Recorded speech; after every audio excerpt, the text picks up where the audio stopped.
તો CID crime રાજ્યભરના visa consultant પર બોલાવી રહી છે તવાઈ. સીઆઈડીની ક્રાઇમ બ્રાન્ચે અમદાવાદ, ગાંધીનગર અને વડોદરામાં 20 જેટલી વિઝા કન્સલ્ટન્સી ઓફિસ પર દરોડા પાડ્યા. ખોટા દસ્તાવેજ પર વિઝાની પ્રોસેસ થતી હોવાની અનેક ફરિયાદો મળ્યા બાદ પોલીસે કાર્યવાહી કરી.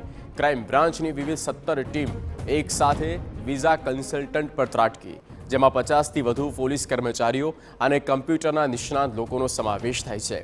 પોલીસે વિઝાની ઓફિસમાં દસ્તાવેજોની ચકાસણી કરી.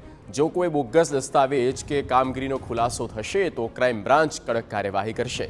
મહત્વનું છે કે અવારનવાર બોગસ વિઝા કંપનીઓ ઝડપાતી હોય છે, તેમજ એરપોર્ટ પર બોગસ વિઝા સાથે અનેક લોકોની ધરપકડ થઈ રહી છે, જેને લઈને તપાસ કરવામાં આવી.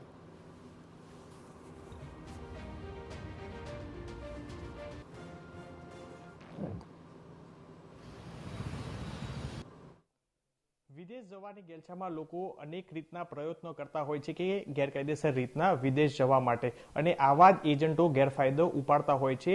સીઆઈડી ક્રાઇમને છેલ્લા ઘણા સમયથી આવી અનેક ફરિયાદો મળતી હતી, અને જેના આધારે સીઆઈડી ક્રાઇમ દ્વારા અમદાવાદ, ગાંધીનગર અને વડોદરામાં મોટી સર્ચની કાર્યવાહી કરવામાં આવી, અને જેમાં 17 જગ્યાએથી અલગ અલગ દસ્તાવેજો કબજે કરવામાં આવ્યા છે. સીધું જ સીઆઈડી ક્રાઇમના એડીજીપી રાજકુમાર પાંડેન સર સાથે વાત કરશું. સર, કઈ રીતના આ 17 જેટલા વિઝા કન્સલ્ટન્સી એજન્ટોના ત્યાં આગળ રેડ કરવામાં આવી, કઈ રીતના આઈડેન્ટિફાઈ કરવામાં આવી?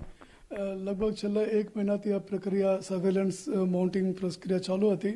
એ સર્વેલન્સ દરમિયાન મળેલ માહિતી આધારે ગઈકાલે અમે ગાંધીનગરના 8 જગ્યા, અમદાવાદના 8 સ્થળ અને વડોદરાના 1 સ્થળ, કુલ મળીને 17 સ્થળે એકસાથ સંયુક્ત રેડ કરવામાં આવેલ છે. એમાં 1 એસપી, 4 ડીવાયએસપી અને 17 ટીમ્સમાં પીઆઈ, પીએસઆઈ કક્ષાના અધિકારી તેમજ અન્ય પોલીસ કર્મચારીઓ અને 55 સાથે હતા. લગભગ 11:15 વાગ્યાથી આ રેડ શરૂ કરવામાં આવેલ છે અને લેટ સાંજ સુધી રેડ ચાલુ હતી. અને હજુ પણ એક સ્થળે અત્યારે પણ રેડ ચાલુ છે. એ દરમિયાન લગભગ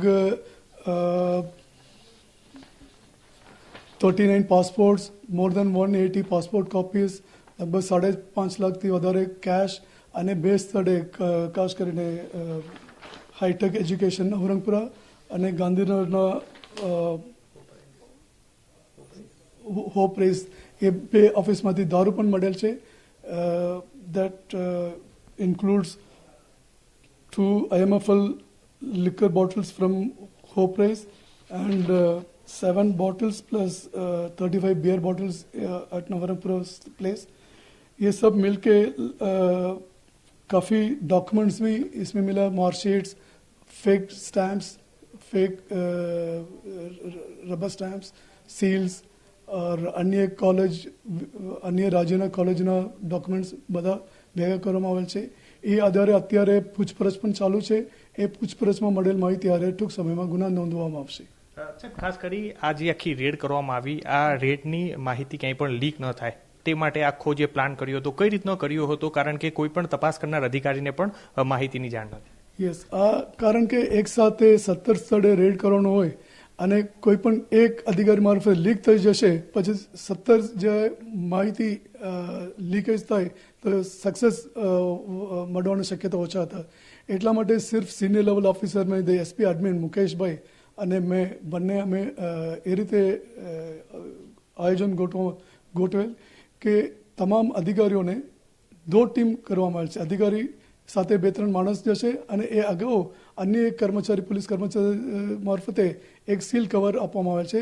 એ નિર્દિષ્ટ સ્થળે પહોંચ્યા બાદ આ જો ટીમ આવ્યા બાદ બંનેને હાજરીમાં વિડીયો કોલ કરીને, એસપી એડમિનને વિડીયો કોલ કરીને એને વિડીયો કોલમાં કવર ખોલીને એ મળેલ માહિતી આધારે નજદીકના સ્થળે રેડ કરવાનું એ રીતે આયોજન ગોઠવવામાં આવેલ છે. એના કારણે જો રેડમાં ગયેલ અધિકારી એને પણ કયા રેડમાં કયા સ્થળે શું કરવાનું છે અગાઉથી કોઈ માહિતી એને પાસે ન હતી. ત્યાં સ્થળે પહોંચ્યા બાદ એને ખબર પડી કે આ તો પાસપોર્ટ કૌભાંડ બાબતની, વિઝા કૌભાંડ બાબતની રેડ છે. તો એટલા માટે અમે દરેક જે 17 છે એ જગ્યાએ સફળ રેડ થયેલ છે. વિઝા કન્સલ્ટન્સીની જે કઈ રીતની ફરિયાદો મળતી હતી, ખાસ કરી ડમી ગ્રાહક મોકલીને પણ ચેક કરવામાં આવ્યું હતું, અત્યાર સુધીમાં ક્યાં ક્યાં જગ્યાએ ચેક કરે? એ તો સર્વેલન્સ પ્રક્રિયાનો ભાગ છે. ખરેખર કયા વિસ્તારમાં કયા એજન્ટ દ્વારા ફેક ડોક્યુમેન્ટ્સ ઊભા કરીને વિઝા માટે એ કાર્યવાહી કરેલ છે એ ખાતરી કરવા માટે અગાઉથી લગભગ 1 મહિનાથી સર્વેલન્સ અને ડમી કેન્ડિડેટ્સ પણ મોકલીને वेरीफाई करवाना चाहिए। ये part of our secret operation, उसके डिटेल्स हम लोग शेयर नहीं कर सकते, but this is part of that surveillance activity. તપાસમાં જાણવા મળ્યું છે કે આ ડમી જે ડોક્યુમેન્ટના આધારે કયા દેશ મોકલવામાં વધારે આવતા હતા, ક્યાં આગળ? મોટાભાગે યુએસ, કેનેડા, યુકે, ઓસ્ટ્રેલિયા, ये 4 દેશોમાં વધુમાં વધુ આ લોકો ફેક ડોક્યુમેન્ટ્સ આધારે વિઝા બનાવીને મોકલવાની કાર્યવાહી કરતા હતા। સાહેબ, હવે સીઆઈડી ક્રાઇમ દ્વારા આગામી સમયમાં ક્યાં આગળ કાર્યવાહી કરવામાં આવશે અને આ ડોક્યુમેન્ટ વેરિફિકેશન બાદ શું કાર્યવાહી કરાશે?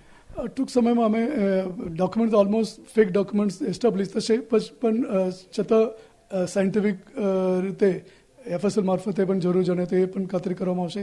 ડોક્યુમેન્ટ ઉપરાંત લગભગ 53 હાર્ડવેર, હાર્ડ ડિસ્ક અને કમ્પ્યુટર્સ પણ કબજે કરવામાં આવશે।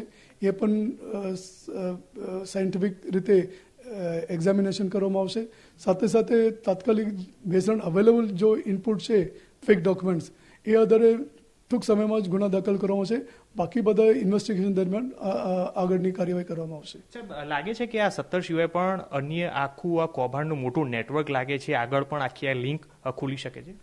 હાલમાં જે ઇન્ટરોગેશન ચાલે છે એમાં અને આ રેડ પછી ગઈકાલે પણ 2 અરજદારો સામેથી આવેલ છે, તો એ બધા ઇન્ટરોગેશન મોડેલ લીડ અને અન્ય અરજદારો તરફથી મોડેલ માહિતી આધારે અન્ય સ્થળે પણ રેડ થવાની શક્યતા છે।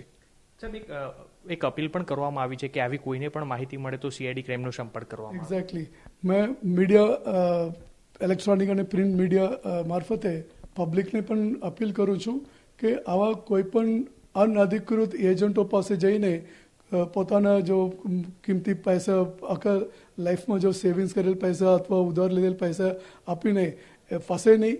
ખરેખર અધિકૃત જો એજન્સી છે એને મારફતે કાયદેસર વિઝા મેળવવાની પ્રક્રિયા હાથ ધરે, અન્યથા આવા છેતરપિંડી કરનાર દ્વારા પૈસા જાય તો પરત મળવા પણ મુશ્કેલ થશે, એટલા માટે સાવધાની રહેવાનું જરૂર છે।